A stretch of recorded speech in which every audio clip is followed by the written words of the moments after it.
and welcome back to another episode of the Crazy Stupid Marketing Show. there might have been some crazy stuff going on.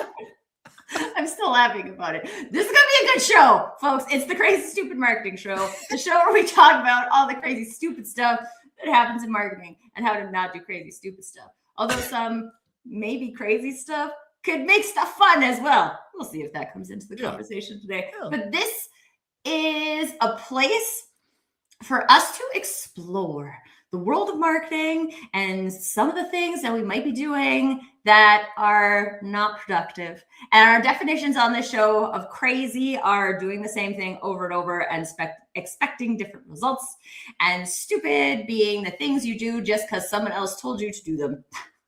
But you see nothing and you don't know why you're doing it. So we're going to explore. I'm really excited about this topic, you guys, because personally, I'm very passionate about marketing contributing to revenue.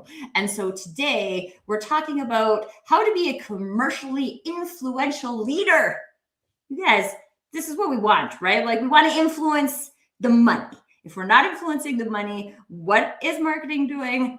It's doing a lot of stuff that's not influencing the money. So we're going to talk about it today, and I'm going to talk about it with one of my favorite people to talk to, who makes me laugh before we come online. Literally, I was crying because we were laughing so hard. Eric. So Eric, I know you've been on the show before.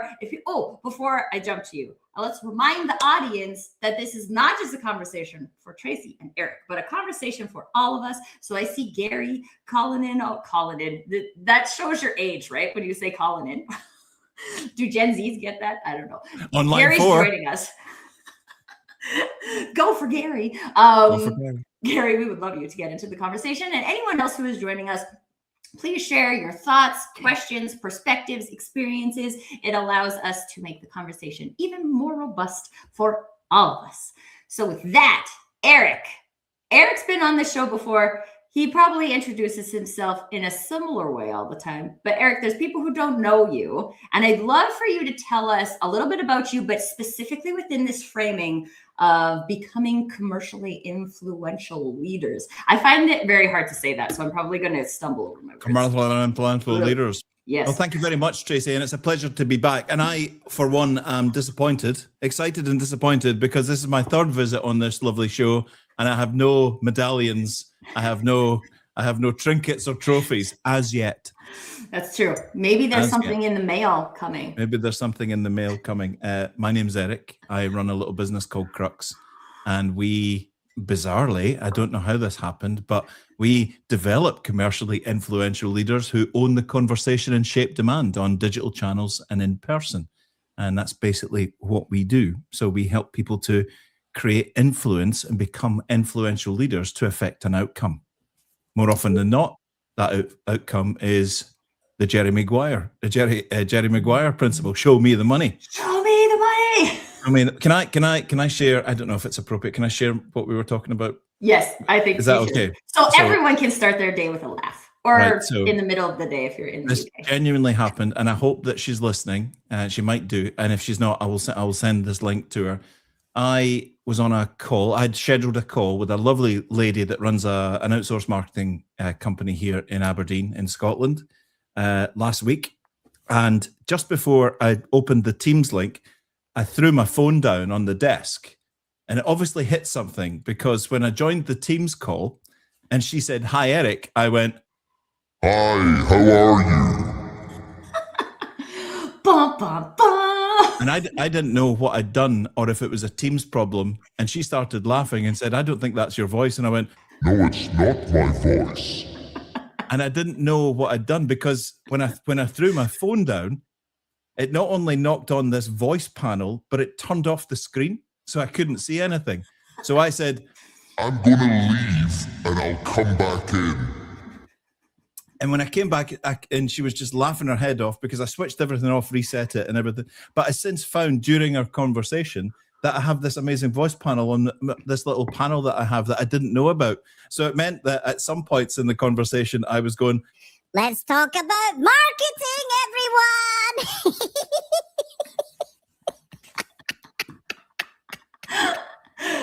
Okay, quick votes from the audience that laugh is the best thing that you've heard in a while.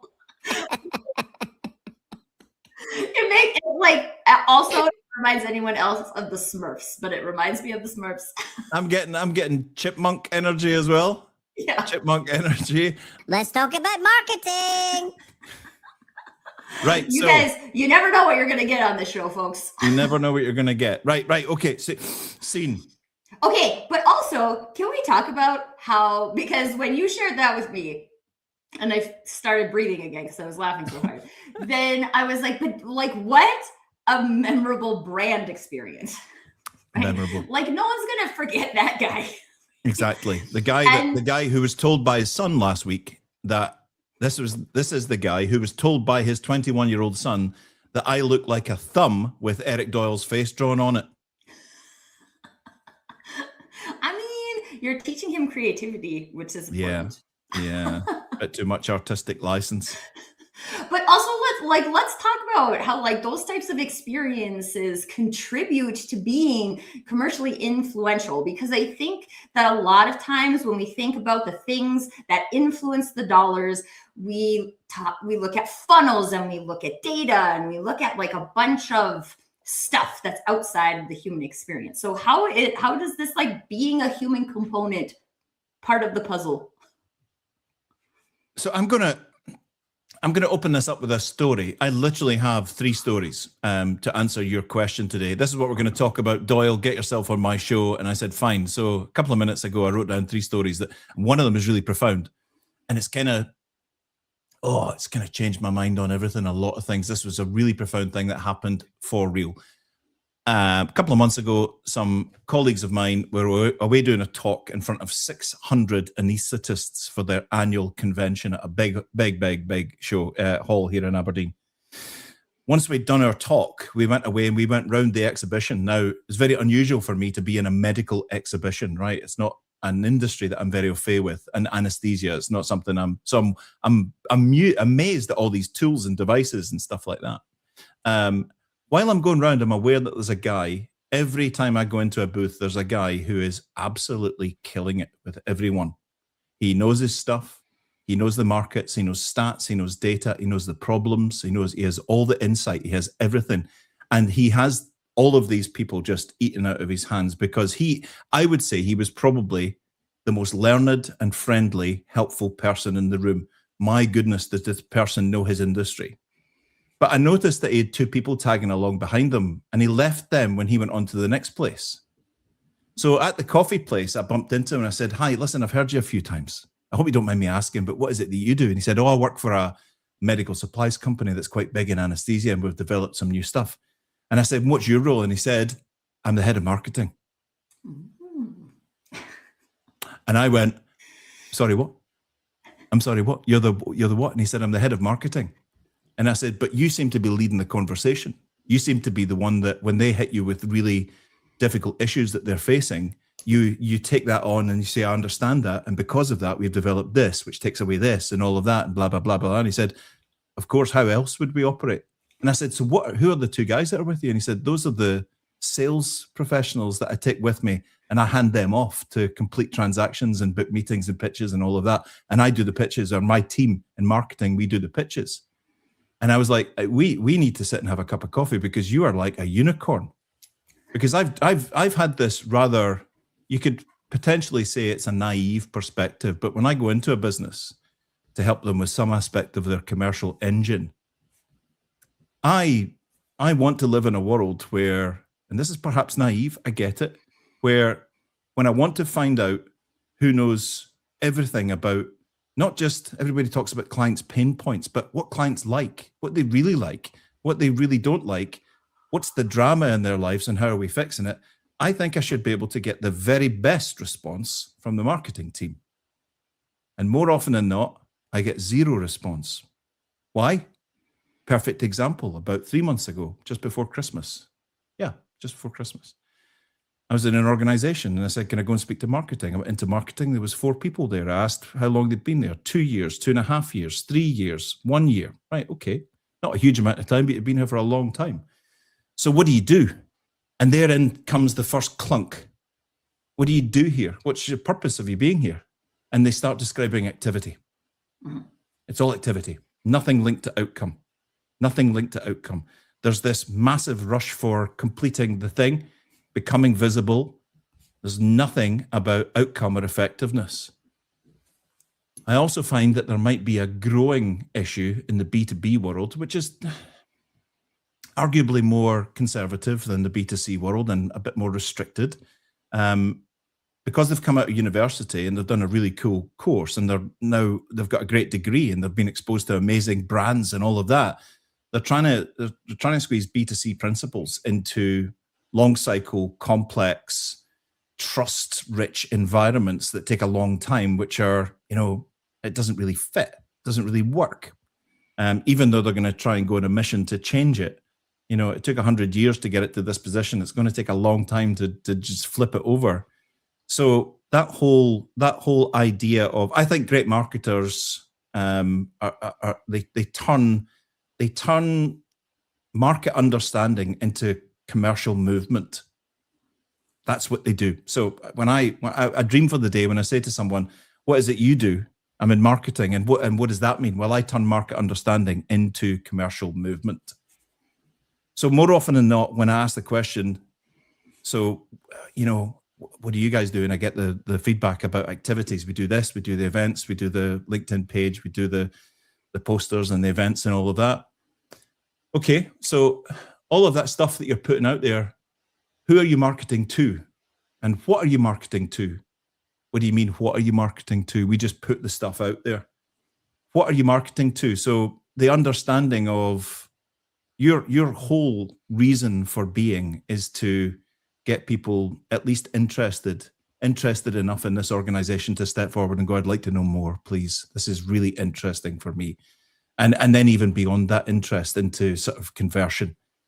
Well, right. So it's all just lightweight promotional stuff. We're at a thing, we're doing a thing, all of that. So where does that come in? Well, we don't know what our clients think because we've never met them.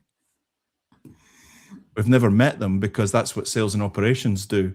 And you're like, oh my God, you have this realization that, it's hard to be critical for people who've been kept in a cage and told to make business cards and pop-up stands and then wonder why marketing's maybe not producing the goods, right? Marketing's not producing the goods. How can it produce the goods if you've never met the people that you're supposed to be marketing to and marketing, to get them excited? How can you do that? So therefore, we have this Groundhog Day, repeat of just promotional visibility stuff.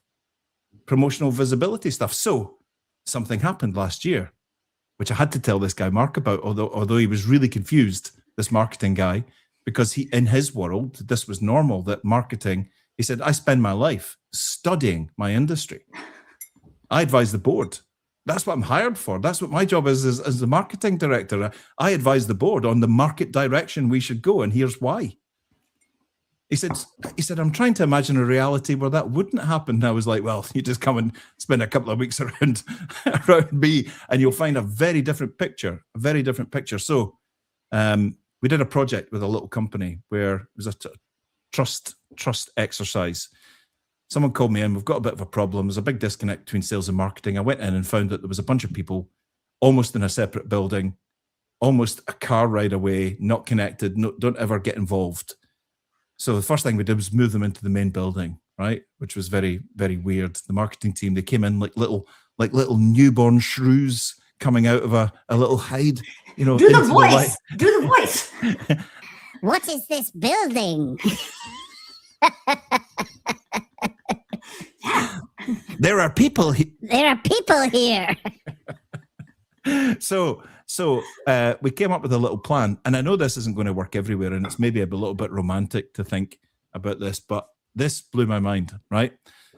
Came up with a little plan. These people who are trying to market towards people that they don't understand because they've never met them need to meet those people.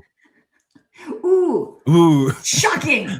Weird concept. Shocking. So for the next 3 months, let's do something. Every single client meeting, whether it's operational, a pitch, a complaint, whatever it might be, 2 of the marketing team are going to be there. For the first couple of weeks, I don't want you to contribute. I just want you to take notes. and see what happens, right? So there's a punchline coming here, which is actually getting me really excited, really excited, really super excited, because there was a flick, a switch flicked. So then they started contributing to pitches and meetings and started asking questions. And everyone's that's not used to that happening is kind of looking at them going, what's going on here? Then they came up with an idea that they would create a little list of 10 soft questions that would be really important for them to understand, and asked if they could make appointments with operational clients and leadership in the client base to go and sit and talk to them as a marketing executive from this service company. They went along, they did that with about a dozen clients. They came back, they had 120 responses that they could feed into a little machine and start to analyze. 5 months later, I was in a meeting with the leadership team and someone said, what I'd like to do is do a campaign on this, a non-marketing person who was quite technical and operational. And the marketing person leaned across the table and said, we definitely won't be doing that because that's not how our clients think. Boom. Boom. Boom. It's just like, it always, first of all, I just have to share that Vanessa says the voice is adorably terrifying. Thank you, Vanessa. Hi, Vanessa! Oh, man. Whew, focus. We should all have this much fun on Yeah, on we Wednesday should. morning. But like, there's so many marketers, and I think this is actually turning into like somewhat of a marketing pandemic, because a lot of people are hiring very junior marketers because their assumption is that they just need to do stuff, right? Just hire these people right out of school. I just need them to post on social media and write blogs and That's it. Make Job done. banners. Right. And the marketers don't learn any different than that. That's the only activities that they get practice in. And they don't get any practice in going and talking to the customers because no one's actually asking them to do that.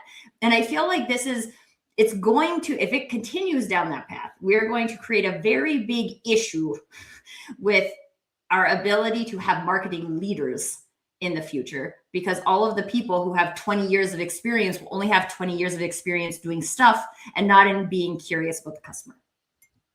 Totally agree. It's almost like setting up the next generation for ultimate failure. Right. Welcome to the, so it's just like Groundhog Day. One person leaves, another person comes in. What do we do here? We just do the stuff that we're told to do. We just do the stands, we do the events, we do the website and the LinkedIn page, and we make business cards. Hold on. Whoa. I've got a degree. Right. Am I allowed to think here or no? My lecturer said something about revenue. Well, and again, like, this is why I really love this concept of even just like asking a question around what does it look like to be commercially influential? Because they also think that for any given person, that could look a little bit different, right? Like it manifests a little bit differently. I guess it fits. It's like a style, right? And you wear it and it looks a different way. Yeah. And so like, but if we're not asking the question about how our team and dare I would say any component of the go-to-market team, so this is marketing, sales, customer success, like it could be delivery people, if you have people delivering things, if ops are coming in to do technical implementations, right? Like, how are our teammates being commercially influential? Influential can influence a variety of things. Totally. But not if we're not thinking about it. But I still hear a lot of wheels stuck in the mud and spinning in the mud, still operating on that linear funnel of awareness leads to interest, maybe leads to a decision, and we'll just keep doing that. That's what we're here for. But what about the whole chunk about who influences the deal? What happens when doubt comes into the equation in the client's mind? How does our marketing influence that? What happens when all the momentum slows in the deal that we're trying to create? There's that. Yeah, I know. I would love to live in this world where creatives are just allowed to be creatives and do a wonderful creative stuff. But fundamentally, and I feel awful doing it, but every time it's like the 5 4 watts. Right, the 5 4 watts. What do you do marketing for? For brand awareness. For what? so that people know who we are. For what? So that they take an interest in our company. For what? So that we start to get more activity and conversations. For what? Sales.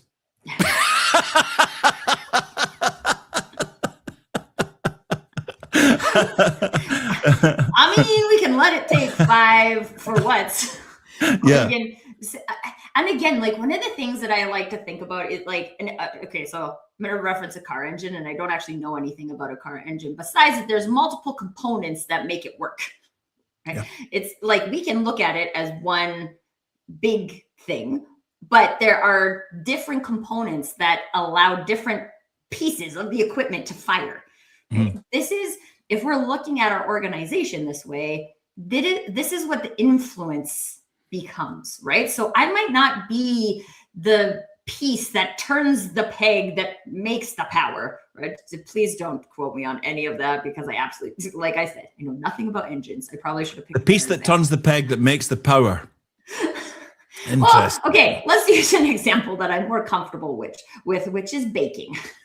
Right. Okay. So like in baking, there's multiple ingredients that go into that thing. It's not just, if I just use butter on this funnel, then I will make a cake. No, you can't make cake with one thing. This is not the way it works. So you need the different things. And I had an epic fail with some cookies the other day because the recipe said, let the butter cool completely. And I did not let the butter cool completely. And I made a puddle. I attempted to bake it. And it did a weird thing. It's something I had never seen before. So experiments, that's happened sometimes. But like, there's like components, and the different components need to work together to do stuff. And if the different components with lots of little thousands examples of little marketing butter puddles all around the world. Constantly. Yeah. And then it feels like slippery, and like we have no footing, and the marketers have no footing, and the clients have no footing. But good thing we went around creating a whole bunch of butter puddles all over the place. I just need to do this. Hold on. Butter puddle. Can you do the deep voice? Because I feel like that's better. Butter puddle. So that would be a crazy, stupid thing, the butter puddle. Yeah, absolutely. Yeah, but you're absolutely right. If so, I have this challenge that if we can live in a world, or you can operate in a business where marketing and sales can operate independently, something is wrong. Something is fundamentally wrong, because the great B2B marketers that I know, and there are many, sometimes people have a go at me for saying, why do you hate marketing so much? I don't. I hate really bad marketing. I hate really, really bad marketing. It's such a waste. It's such very talented companies doing very talented, cool things. But honestly, the revenue train is prevented from getting anywhere near their station because of the big pile of pop-ups and crap and all stuff that just won't allow anyone to get near the real value and really see the gems inside that organization, because it's all just, buy our stuff, we're at a thing, doing a thing, here's a pop-up, world-class leaders of, all the same kind of stuff. So the really good B2B marketers that I know, and there are many, that have taken their university work, channeled it into industries, really, really understood exactly what's going on. They know the pipeline numbers, and they live by them. They understand how deal stages work inside their sort of client base. And, they will be able to tell you where their marketing activity is influencing conversation and growth or not. And it's wonderfully refreshing to hear a marketing person say, this stuff we do because it influences growth and conversations. This stuff we do just purely to be there. But it's strategic, it's thought about, it's intellectual. It's not just fire everything, like the guy in Star Wars, Eric Bana, fire everything at anyone and see if any of it makes any difference. And more often than not, it just doesn't. Well, and I think one of the things that I how I see those types of activities in terms of, I see them as like either chasing activities, like those are chasing something. And that's different than leadership, right? So what we're talking about today is commercially influential leaders. We are leading something. Yeah. We are not chasing a whole bunch of stuff. If we spend, and people spend so much of their time thinking logically that they want to lead and then spending all of their time doing chasing activities, and then they don't achieve leadership. Weird, because you spent all your time doing chasing activities, which means you have to stop spending your time doing chasing activities. Yeah. You have to stop doing it. So like, I don't know. I think there's this fear, especially in marketing, and I think this is due to lack of understanding, is that if we stop doing that, we're going to destroy our brand. Yeah. Whereas like when I see most of the stuff, if you stop doing that, nobody's going to notice. Yeah, totally. No one's going to notice. No one is going to notice. I put a little video today on a wonderful little story about Intel. So early 90s, when people were buying personal computers, it was the kind of boom where people thought it'd be kind of cool to have colorful Macs with orange tops on them and all that sort of stuff, or whatever. Most people prior to this were going to the computer store and the guy was saying, yeah, there it is. It's blue. It does kind of like the Model things. T, right? Yeah, like you can have any color as long as it's black. As long as it's black. It's black, it does computer things, and it has Windows. Okay, thank you. I'll have 10 of them, please, or one of them. Intel were really kind of annoyed about the fact that their wonderful little brain was locked away inside these computers that were flying off the shelves. Everybody knew who Dell was and Gateway and Apple. Nobody knew who Intel was. And the computer manufacturers, they were like going, hey guys, could you like tell people what's inside, that it's actually our brain, our chip that runs all of this? And they're like, nah, it's all about our brand, not yours. And they're like, I don't like that. I don't like that. So in 1993, 94, they started putting Intel inside, paying for it initially to have Intel inside stickers on computers. They started doing adverts in cinemas, adverts on TV. People are sitting with their popcorns ready to watch Star Trek, and Intel Pentium processor inside, the computer inside. Adverts started coming on. People are looking at each other going, what's going on here?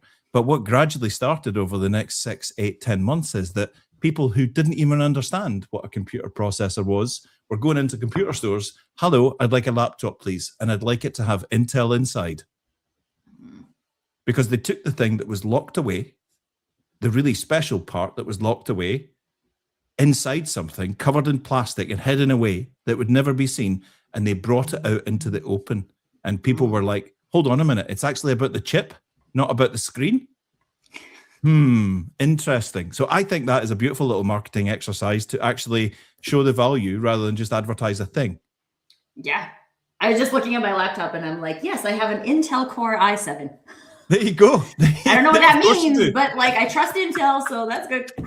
Trust Intel. There's I've taken a little bit of liberty with a movie and I've put it in the video that I put out today, which is the 1994 video where it says, the Intel Pentium processor able to handle such things as multimedia and CD-ROM programs. Ooh. Ooh. Now we're talking. Yeah, CD-ROM, man. That was CD-ROM, absolutely. Top of the line of the day.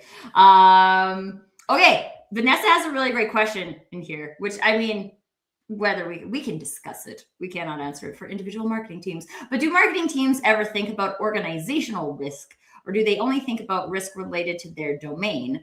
I'm curious to understand this, as many business areas are incentivized in silos as opposed to fostering collaborative strategic objectives.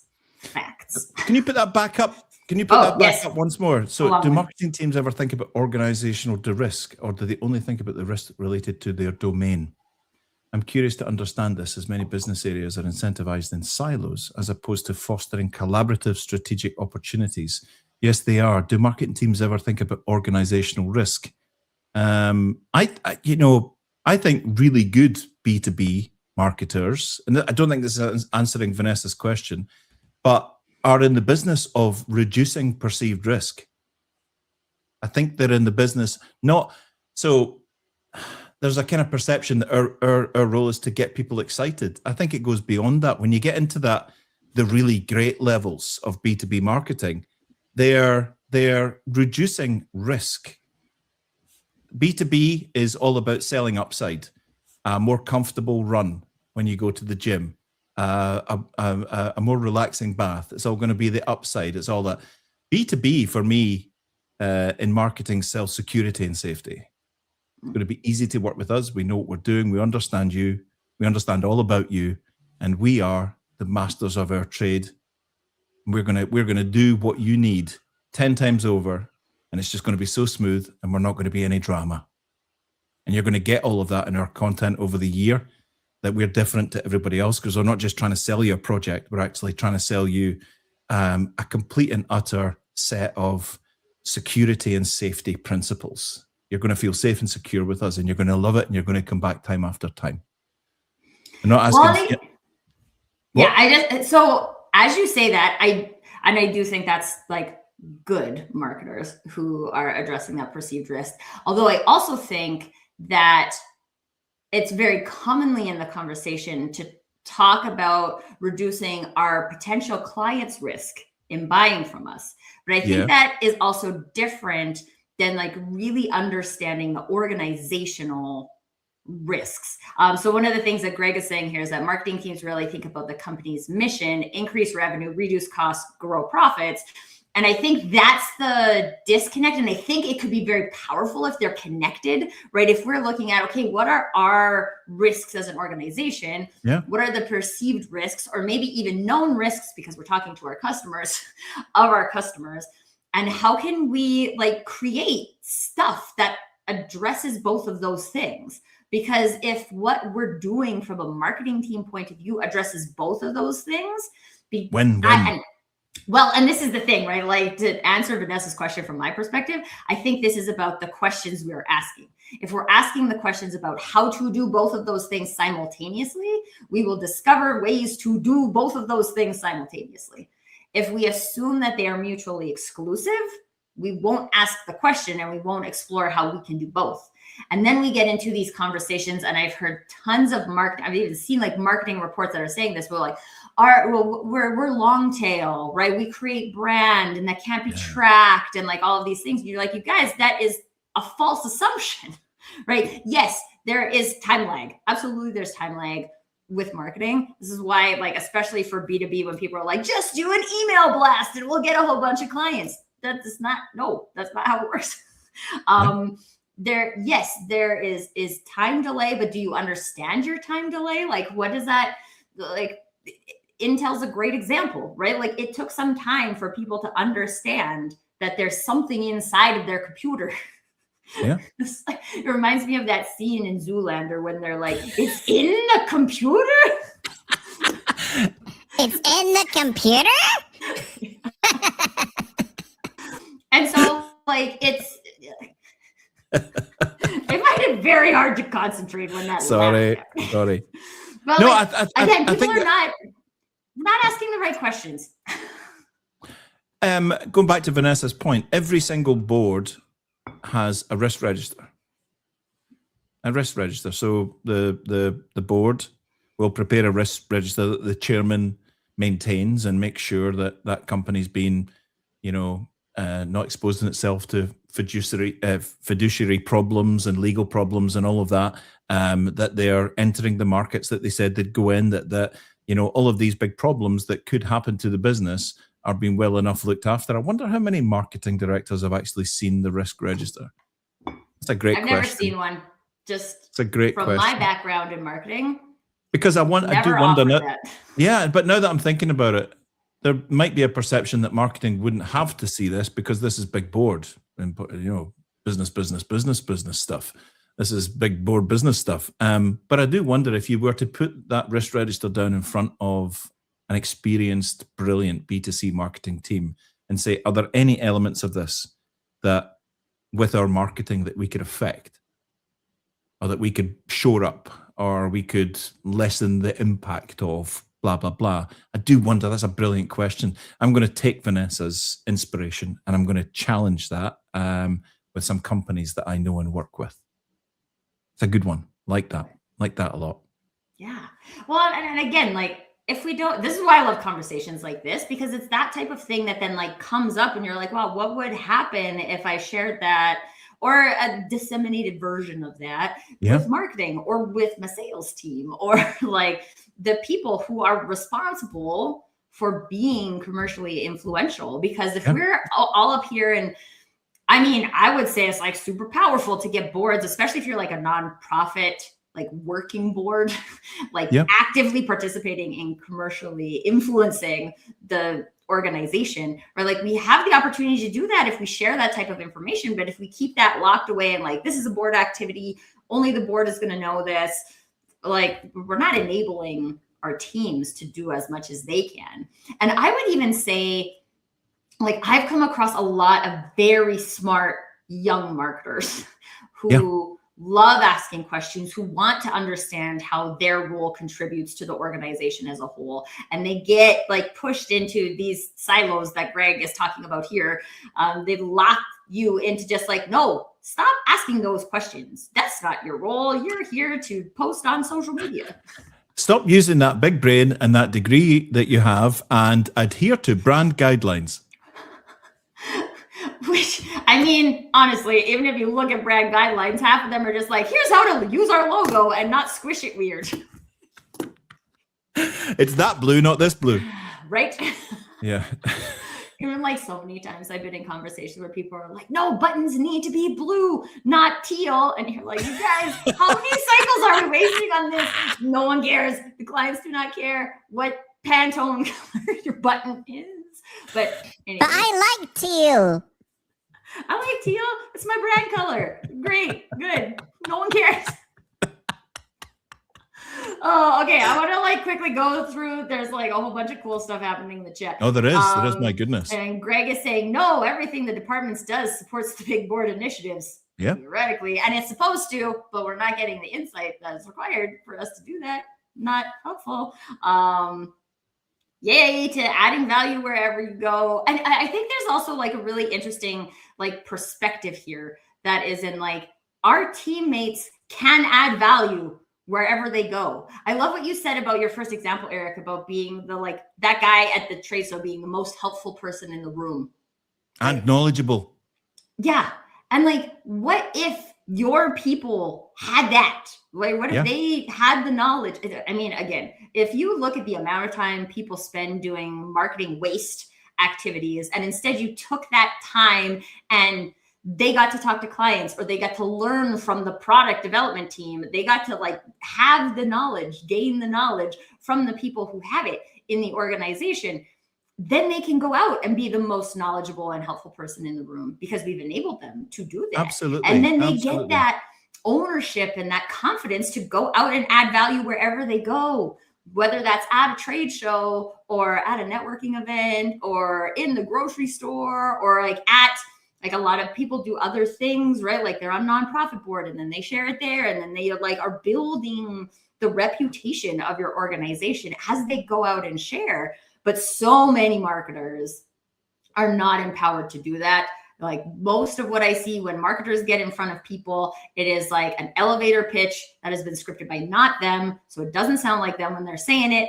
And they're just supposed to collect people's data at a trade show booth. Yeah, yep. Really, you guys? This is all these people are capable of? Because I'm pretty sure they're capable of more. So that this isn't all doom and gloom. There's a bit of in this city where I live in Aberdeen, there's something happening. There's a bit of a gentle tremor happening where someone I know in this region, who's quite a senior chap in a very, very serious, well-established business, he's an operational guy, a senior leader, decided to go away as a late life student and get a degree in marketing just to understand it. Now, wow, just incredible, right? All that operational leadership, blah, blah, blah. I'm going away on my own dollar to learn about marketing. And he's now a chartered marketeer with the Chartered Institute of Marketing, right? As a little thank you back to, he enjoyed his experience with the Chartered Institute of Marketing so much. as a little thank you. He said, listen, you guys don't do anything in Aberdeen. I'm now in Aberdeen. I want to bring you guys to Aberdeen because there's lots of marketing people here, mostly B2B, mostly in energy, but not all. And I think they would love to have these little road shows that you do, that, you know, like once a quarter, these things happen. Because this person has got operational leadership chops. Whenever he runs one of these events, an MD appears, a CEO appears. So the room is pretty much right now full of, you'd probably say 80% marketing professionals from mainly the same sector, but a couple of additional ones.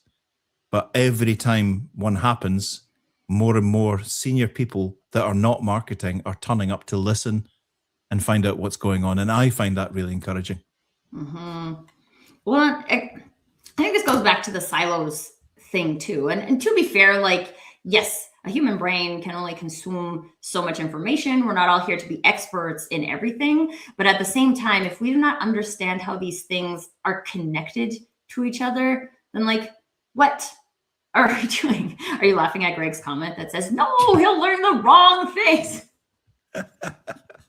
Get out your parchment paper and write on for 12 guineas. Well, and like, even the funny thing is I think, and this is what happens, this is what propagates crazy and stupid marketing, is that people don't talk about it. They don't ask questions. They're silently thinking like, what does that do for us? Yeah. Like, what does posting our trade show booth number on social media actually do for us? Because people are wondering it. Absolutely, people are wondering it. But if no one's asking it and then saying like, oh, well, like maybe it could do something for us, but it's not doing something. I do wonder though. I see your point, but I do wonder if the whole environment doesn't value what marketing does, who's ever going to challenge it? Yeah. Because it was never meant to do anything great. It was just what we do. Right. Well, and this is also interesting too, because I feel like this is a specific challenge with marketing, because marketing gets outsourced very often. So like agencies in marketing have existed for a long time, and this is about outsourcing marketing. Now, we don't want to do marketing. We want someone else to do marketing because we think it just has to be done, but we don't want to think about it. So we're just going to let someone else do it. And marketing has become increasingly fragmented in that scenario with freelancers and fractional marketing leaders and all of these things. And so like, I've had conversations with people that are like, I just don't want to care about marketing. I'm like, so you don't want to care about the success of your business? Because like marketing is tied to that, right? Like it's tied to growth, it's tied to revenue. And if you want to do a whole bunch of things that are not tied to growth and revenue, then you can go ahead and outsource that. But you should also be prepared to understand that you have created the expectation of marketing being a cost center. Yep. And then you should treat it like that. And you know what? I think there are hundreds and thousands, perhaps millions that do, because in 20 years of doing this thing at senior level, I've never valued it. It's never done anything for me because I've never given it any budget or attention or high quality people. I've always had a low expectation of it. And it's just something that you do because you need to remain visible. So therefore the expectation's always been low, and it's always delivered. It's always delivered on low. So, but now you've walked into the room and you're going, do you realize, you know, the revenue, the recruitment, the blah, blah, blah, the investment, all of that, how you could go into new markets and do amazing new things. You could probably end up developing some new products that you never even thought about because of your marketing. That person would be so far removed from that reality, they might not get it. And there are hundreds of thousands of those, many of them sitting around a board table full of people who have the same experience. Yeah. So I do wonder, and that's why I find it encouraging that we've got now senior leaders coming to these events and just listening and percolating. Ah, right. Okay. So I'm a technical person. I formed a company. It's turning over about 30, 40 million a year or whatever it might be. Or I'm in a senior role at a more corporate. I've never really paid attention to this. This guy over here that I admire has gone away and done a marketing degree for a reason. Why is he bringing this? Because he thinks it ties everything together. So all I think this needs is some form of catalyst like this person doing that to throw a bucket of cold water over people to make them realize, because I don't think there's going to be like in Pluribus, everyone who's never really thought about marketing before is going to wake up and go, oh my God, marketing's the key to everything. I don't think there's going to be a change one day, but I think particularly as younger leaders come into the fore, there's maybe been more exposure to it, I hope, and they haven't been sort of tainted along the way that marketing are just there to do stuff. It's not valuable because we're valuable, and the valuable thing is our salespeople in those rooms smashing deals. Yeah. Well, in this, so Greg is talking about being in sales forever and always run into the marketing versus sales argument. It's totally real. Agree. Whenever I had the chance, I would send marketing people out on sales calls with the rep. Did the same with the sales people attending marketing meetings. And it's like, again, the cross participation is what leads to the understanding, and the key is the understanding, right? Like how these functions work together. We do a thing. And I had a contract for it. So I was fractional marketing. There's also a fractional sales rep. And I was like, I want to have a conversation with the sales guy, right? Like I need to understand, first of all, we're both fractional. So I don't know that we're coming in under the same like methodologies, ideologies, belief system, right? Like, so I would like to have a conversation with him. Finally, the CEO agreed to it. So we had this like 3-way conversation. And in that conversation, the sales guy was like, well, marketing just sends the emails and we do this. And I was like, whoa. Okay, that might have been how you have interfaced with marketing before, but you should know as part of this project, that is not the intention that I have with marketing. So we need to get like aligned here on what we can do together. Yes. Because this is not about marketing just sending emails. Can we stop assuming that it's just about marketing sending emails? I know. There's a new sheriff in town, my friend, and that ain't going to happen. Oh, that's what I should get for people. Sheriff badges. Sheriff badges. Authentic marketers. Sheriff badges. This is happening. This is happening. I want a sheriff's badge. It's happening. Tom has a really great point here. If it it's lovely. Having a quality team in place will always enhance and complement your marketing department. Marketing isn't just about making ads and making it easy for sales to close. It is much more. And I always think that I'm a marketer, so like I have my perspective. Take that with a grain of salt. But like I feel like marketing is like the octopus, right? We have legs in like almost everything. I need to understand what's going on with customer service because that's a customer experience, and those people are collecting information about our customers. Even when I worked in B2C, right? I worked in an organization where product was delivered. And delivery was like the last brand touch point that existed in the purchase cycle. I was like, I have got to understand how that is going, right? Because if everybody like gets super jazzed about buying a thing and then is angry at delivery and then doesn't want to buy it again, and I assume that it's because they're not seeing my marketing. Yeah, right? I know. This is a bad assumption. We make assumptions a lot. And you can always ask people. Yeah, if instead of keeping marketing away from that issue, if we have had a problem with delivery, call in the marketing team and say, look, great product, people are loving it, it's flying off the shelves, but we've had a massive problem with delivery. What can we do? What can we do? Rather than just get the tiny tiptoe through the tulips. It's a niche song there. It's a niche song there, Tom. But rather than being called in to sort of like react to this and just do stuff or maybe even never even find out about it. Right. Never even find out about it. So there's a step forward where marketing start to get informed. Listen, we've decided to move into the Middle East, or we've decided to move into Australia with our business, or we've decided to start a new product line. So that's the step forward. And we'd like you guys at the table to, sort of lead up the whole marketing of this. So yeah, that's the step forward. The next part is that they knew because they're at the table and they're not being informed of decisions that were being made, that they're actually at the table. One of those Chartered Institute of Marketing discussions we had in Aberdeen last week, there was a chap called Jamie Burns there. Jamie Burns is the founder and CEO of a very technical organization in Scotland. but he's one of the most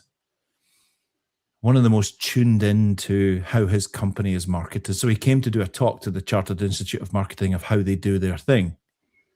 And he says this wonderful thing. He said, there was a time in my business where I tell this analogy of, I go into businesses and I look at the most senior person in the room and I go, how do you shape demand in your sector? And every single time I do it, they go and look at marketing and go, do you want to answer this? And it happens all the time. Jamie has never been that guy. His people will tell you that there was a time where when someone came in and said, how do you shape demand, like auditors or new clients or investors or whatever, Jamie led the conversation because Jamie drove the conversation and all the activity as the CEO and founder. And they're not a tiny little business, but he sees that as his responsibility. It's first and foremost on their board discussions, is their marketing and all of that, how they're creating demand and creating energy around their brand and business. And he said, but now we've got to a point which is quite brilliant, the step forward from the leader leading the way. He said, now there was a time where if you asked anyone in the company, they would have all looked at Jamie.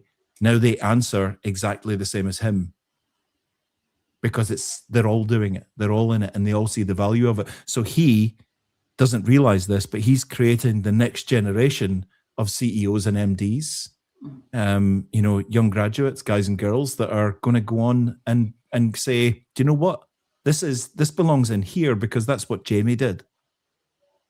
Yeah. So I think there's little pockets of improvement happening, but I would like to see a big tidal wave.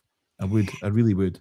Yeah, and I mean, everything starts as a small trickle, right? But this also brings up for me this concept of like being reactive versus being proactive. And honestly, I don't know that I even see marketing teams participating in the being reactive side of things. I think we're coasting.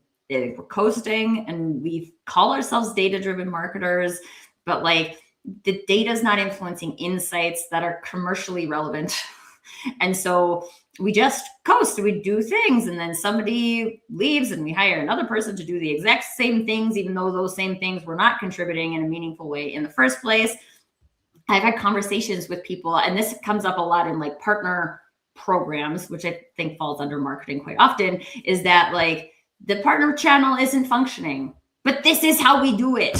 But that doesn't work. You already have data to say that doesn't work. So like someone left because that didn't work. You're going to hire someone new to come and do the same stuff.